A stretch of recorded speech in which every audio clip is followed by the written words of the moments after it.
کھایا مزہ آیا، لذیذ گوشت آپ نے کھایا مزہ آیا، تو مزہ تو اچھی چیزوں کا ہے۔ اب جو سخت چیز ہے، لیکن یہ قرآن کا اصول ہے، اللہ کہتا ہے جو مجھ سے نہیں ڈرتے، میری باتوں پر عمل نہیں کرتے، انہیں اے نبی بشرہم بعذاب الیم، انہیں خوشخبری سنا دو۔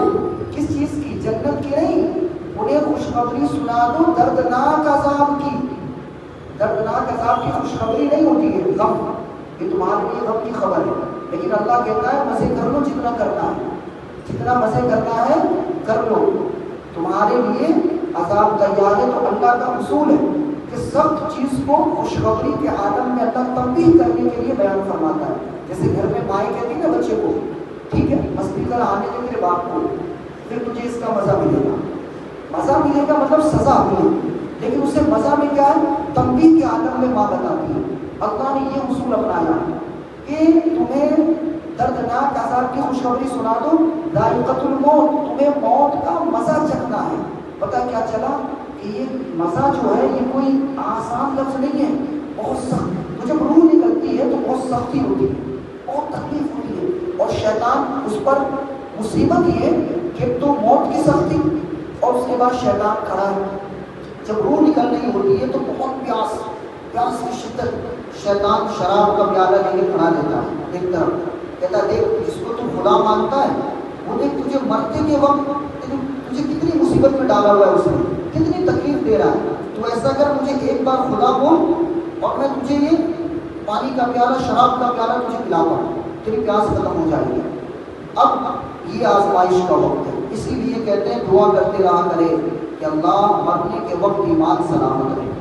یہ آزمائش کا وقت ہے، جہاں اگر ڈرمنا گیا تو معاملہ خراب ہو جاتا ہے۔ تو شیطان ایک تو موت کی سختی پلس شیطان کا ورگلانا بہکانا ہے نا، یہ ساری تکلیفیں اس وقت میں ہوتی ہیں۔ اب اگر آپ تلقین کریں اپنے مردے کو، جو بھی بیمار ہے اور قریب اس کی روح نکلنے والی ہے، آپ اسے کہتے ہیں کہ لا الہ الا اللہ پڑھو، لا الہ، تو کرام فرماتے ہیں کہ ہو سکتا ہے جھجھلاہٹ کی وجہ سے بجائے کلمہ طیبہ کے اس کے منہ سے کلمہ کفر نکل جائے، کلمہ کفر نکل جائے اور اس کا ایمان ختم ہو جائے۔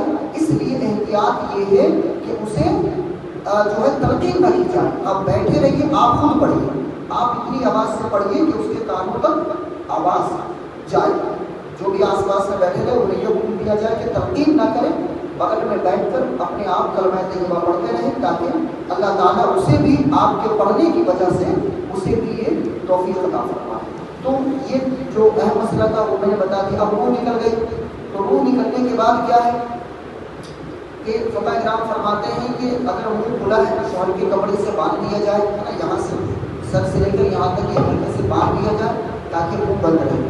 پیروں کو بھی دونوں انگوٹھوں کو ہلا کر جو ہے ایسے کر کے دونوں انگوٹھوں کو باندھ دیا جائے تاکہ جو ہے یہ بالکل سیدھا رہے۔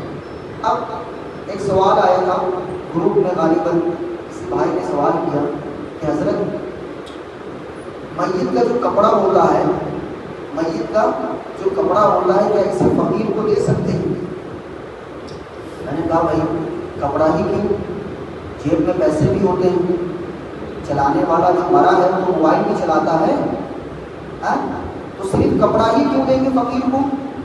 اگر دینا ہے تو موبائل بھی دیجیے، دینا ہے تو وہ پیسے بھی دیجیے نا جو جیبوں سے آپ نے نکالے ہیں، وہ نہیں دیں گے پھر تو مسئلہ حضرت کوئی ایسی صورت بتائیے کہ اس میں ہمارا فائدہ ہو اور یہ چیزیں ہم استعمال کریں۔ تو موبائل استعمال کرتے وقت ڈر نہیں لگے گا، جسے میرا باپ استعمال کرتا تھا، میرا بھائی استعمال کرتا تھا، لیکن اگر بات کپڑے کی آ گئی تو نہیں ہے تو فقیر کو ہی دینا ہے۔ تو میرے بھائی اگر استعمال کے قابل ہے میت کا کپڑا تو فقہ کرام فرماتے ہیں اسے خود استعمال کریں۔ وہ وہی باپ ہے جو کل تک چلتا پھرتا تھا، محبت کا اظہار کرتا تھا، آج اس کے کپڑے سے بھی تمہیں نحوست سمجھ میں آ رہی ہے، آج اس کے کپڑے سے بھی تمہیں دوری لگ رہی ہے، کل اسی باپ کے کپڑے پہن لیا کرتے تھے۔ تو میت جس طریقے سے بلکہ مرنے کے بعد بہت معزز ہو جاتا ہے۔ الحمدللہ ہمارا یہ اس مذہب یہ ہے کہ مرنے کے بعد مردے کو اور زیادہ تعظیم دی جاتی ہے، مردے کو اور زیادہ عزت اور زیادہ پروٹوکول دیا جاتا ہے نا۔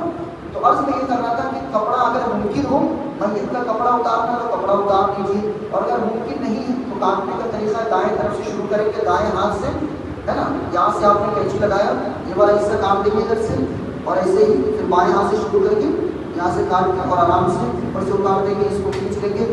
اور یہ جو ہے سطر ہے نا, تو سطر میں آپ کو یہ خیال رکھنا ہے کہ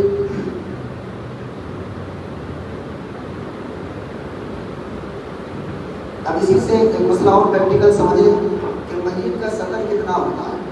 میت کا مطلب مرد کا, تو یہ ناف ہے نا, ناف کے نیچے سے اور یہ گھٹنے کے نیچے تک, یہ کیا ہے, سطر ہے. کئی بار میں نے مسئلہ بتا رکھا ہے, اتنا دکھانا یہ کیا ہے, حرام ہے. وہ کسی بھی صورت میں, بولتے رہیے میرے ساتھ تاکہ لگے آپ کو ایک ہی ہے, وہ کسی بھی صورت میں ہو.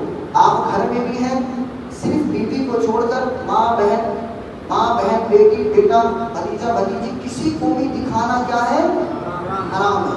آپ بھی اٹھے گا اور دیکھنے والا بھی اٹھے گا. تو کپڑا اتار دیں گے, اس کے بعد پینٹ آرام سے, اگر اتارنا ممکن